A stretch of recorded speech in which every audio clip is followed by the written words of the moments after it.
गर्मी का मौसम था। सूरज की किरणें तेजी से फैल रही थीं और पेड़ों की छांव भी अब गर्मी से बचा नहीं पा रही थी। एक बड़े से पेड़ की ऊंची डाल पर एक तोता और एक मैना रहते थे। उनका नाम था टिंकू और मिन्नी। टिंकू हरे हरे पंखों वाला सुंदर तोता था और मिन्नी सफेद और भूरे रंग की सुंदर मैना थी। दोनों बहुत अच्छे दोस्त थे और हमेशा साथ खेलते और बातें करते रहते थे। एक दिन टिंकू ने मिन्नी से कहा, मिन्नी, चलो आज हम दूर जंगल की सैर पर चलते हैं। वहां बहुत सारे नए नए फल और पेड़ होंगे।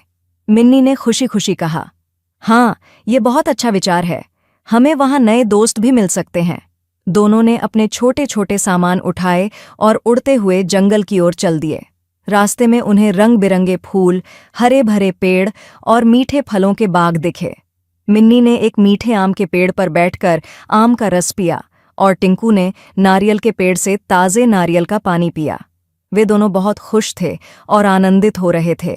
जंगल के बीचों बीच पहुंचकर उन्होंने देखा कि वहां एक बड़ा सा तालाब है। तालाब के किनारे कई तरह के जानवर पानी पीने आए थे। वहां मछलियां पानी में कूद रही थीं और मेंढक अपने गीत गा रहे थे। टिंकू और मिन्नी ने सोचा कि वे भी थोड़ी देर यहां आराम करें और तालाब के किनारे बैठकर पानी पीने लगे। अचानक तालाब के दूसरे किनारे पर उन्हें एक बड़ा सा सांप दिखाई दिया। वह धीरे धीरे उनकी ओर बढ़ रहा था। मिन्नी ने डरते हुए कहा, टिंकू, हमें यहां से भागना चाहिए, ये सांप हमें खा सकता है। टिंकू ने भी सांप को देखा और तेजी से उड़ते हुए मिन्नी को कहा, चलो मिन्नी, जल्दी करो, हमें अपनी जान बचानी है। दोनों उड़ते हुए वहां से निकल गए और एक ऊंचे पेड़ की डाल पर जा बैठे। वहां बैठकर मिन्नी ने कहा, टिंकू, हमें बहुत सावधान रहना चाहिए। जंगल में खतरे हर जगह हो सकते हैं। टिंकू ने सहमति में सिर हिलाया और कहा, हाँ मिन्नी, लेकिन हमें डरना नहीं चाहिए। हमें हमेशा एक दूसरे का साथ देना चाहिए और मिलकर हर मुसीबत का सामना करना चाहिए। उसके बाद दोनों ने तय किया कि वे अब जंगल में और भी सावधानी से घूमेंगे। उन्होंने अपनी यात्रा जारी रखी और धीरे धीरे जंगल की सुंदरता का आनंद लेने लगे। वे नए नए पेड़ पौधों के बारे में जानने लगे और कई नए दोस्तों से मिले। एक दिन जब वे एक बड़े से आम के पेड़ के नीचे बैठे थे तो उन्होंने देखा कि वहां एक छोटा सा बच्चा रो रहा है। वह बच्चा पेड़ से गिर गया था और उसे चोट लग गई थी। टिंकू और मिन्नी ने सोचा कि उन्हें उस बच्चे की मदद करनी चाहिए। टिंकू ने कहा, मिन्नी, हमें उस बच्चे की मदद करनी चाहिए। हमें उसके माता पिता को ढूंढकर लाना चाहिए। मिन्नी ने सहमति में सिर हिलाया और दोनों ने उड़कर बच्चे के आसपास देखा। थोड़ी देर बाद उन्हें बच्चे के माता पिता दिखाई दिए जो अपने बच्चे को ढूंढ रहे थे।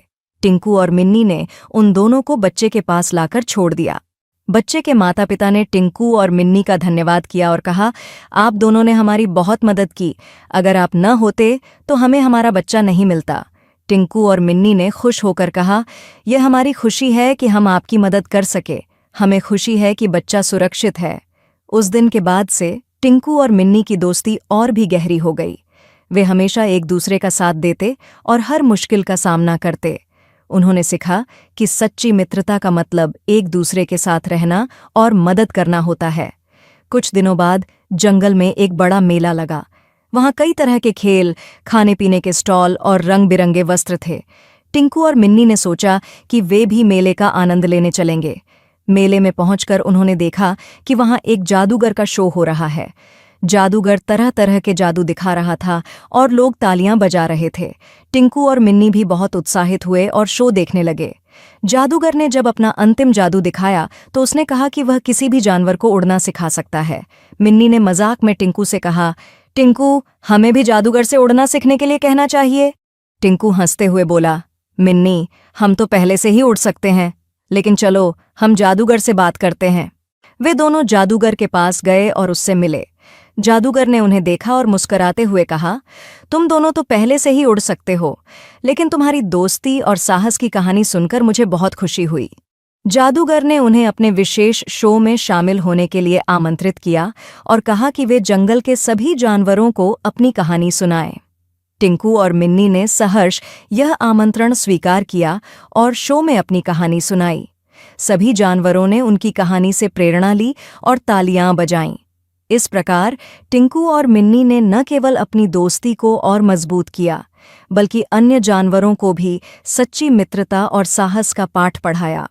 उनका मानना था कि जब हम एक दूसरे का साथ देते हैं और मदद करते हैं, तो हम किसी भी मुश्किल का सामना कर सकते हैं।